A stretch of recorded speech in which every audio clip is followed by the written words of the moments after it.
Écoute ma théorie et dis-moi ce que t'en penses. La période la plus faste économiquement pour la France a été entre 1945 et 1975. Ce qu'on appelle les 30 glorieuses.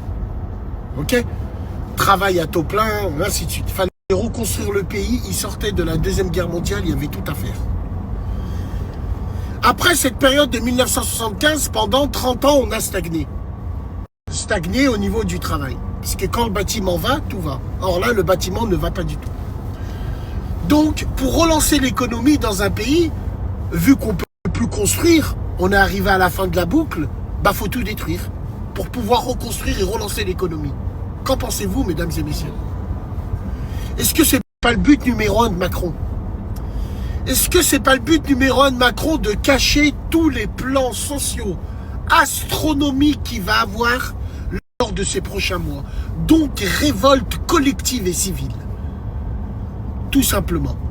Faut occuper l'esprit des gens, faut les faire travailler, faut détruire. Faut détruire. En France, on ne peut plus construire, on est arrivé au bout de la boucle. Donc, pour que tout le monde va, il faut que le bâtiment va, parce que tout est lié. C'est ma théorie, on en reparlera. Puis, l'état de guerre nous fera passer des lois invraisemblables. Invraisemblables. Donc, la cible numéro 1 de Macron, c'est pas les Russes. Absolument pas. La cible numéro 1, c'est l'économie des Français. Tout simplement. Et le grand reset financier. Tout simplement. C'est tout. On en a déjà parlé. On en reparlera à la radio jeudi de la poisse.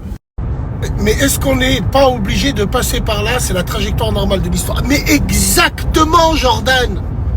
Pourquoi tu crois qu'on te dit tout le temps que l'histoire se répète toujours? C'est exactement ça. Tiens, regarde, moi qui est passionné d'histoire, je vais te raconter une chose. Lors de la Première Guerre mondiale, 1914-1918, il n'y avait pas eu de guerre en Europe depuis plus de 50 ans. Ben, sache bien que les armées et les soldats s'ennuyaient. Sache bien que les dirigeants militaires s'ennuyaient et voulaient une guerre. Et derrière, il y avait des industriels qui poussaient à la guerre. L'armement, l'automobile, ainsi de suite. Donc oui, l'histoire se répète toujours et c'est...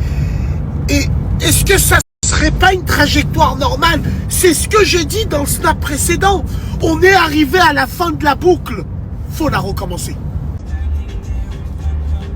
Le retour de l'anxiogène. Bon les gars, ce soir à la radio, on va parler de cette fameuse loi qui est passée en 2023, mais tout le monde s'en branlait. On va la décortiquer. Hein. Ouais, on n'était pas là en 2023, on n'était pas occupé à ça, on était en vacances. Réquisition du peuple. Elle est passée comme une lettre à la poste. Est-ce que tu as 500 € de côté? Comme ça, tu les donnes à l'État, ils les mettent dans un compte bloqué avec intérêt et après ils te les rendent. Mesdames et messieurs, la France va déclarer la guerre à la Russie d'ici, je dirais, une fourchette de 6 à 9 mois. 6 à 9 mois, le temps de récolter des fonds, le temps de mettre en place. Ouais, moi je dirais ces zones, 6-9 mois. On refera les comptes. Le bassin, t'es anxiogène. Excusez-moi. Excusez-nous de parler de vraies choses. Excusez-nous de parler de choses et qui vous enlèvent de votre déni le plus total. Puisque vous êtes dans le déni le plus total. Après, vous allez aller pleurer. C'est des gens comme vous qui seront niqués à la fin. Parce que les gens comme vous n'ont pas anticipé. Les gens comme vous n'anticipent pas. En gros, j'ai l'impression que quand je regarde ce genre de commentaires-là, j'ai l'impression qu'avec la bêtise des gens et le non-cerveau des gens, à la fin, ils vont croire que c'est à cause de toi. C'est à cause de toi, Bassem. Tu as tellement souhaité la guerre, tu nous en parlais tous les jours. Ah, et les plus intelligents de ces cons-là, c'est parce que dans ces cons, il y en a, ils sont plus intelligents que les autres. Mais ils sont... Chez les cons, il y a des intelligents cons. Les intelligents cons, eux, ils vont te dire, t'es payé par qui? C'est qui le paye? Tu sais, ceux qui ont de la boue à la place du cerveau, qui savent pas de quoi on parle, mais ils veulent l'ouvrir quand même. C'est eux qui vont dire, t'es payé par le gouvernement pour nous faire peur. Non, on essaie juste de vous décrire que la douille qui vont nous mettre, et surtout vous préparer à l'infiltration d'un train, puisque tu auras l'impression de te faire enfiler par un train. Donc nous, ce qu'on fait sur les réseaux, quand on parle de ça, on vous prépare juste la vaseline. Je pense que vous allez comprendre comme ça. On vous prépare la vaseline pour que le train y rentre. Vous, non, il est anxiogène, mais extraordinaire.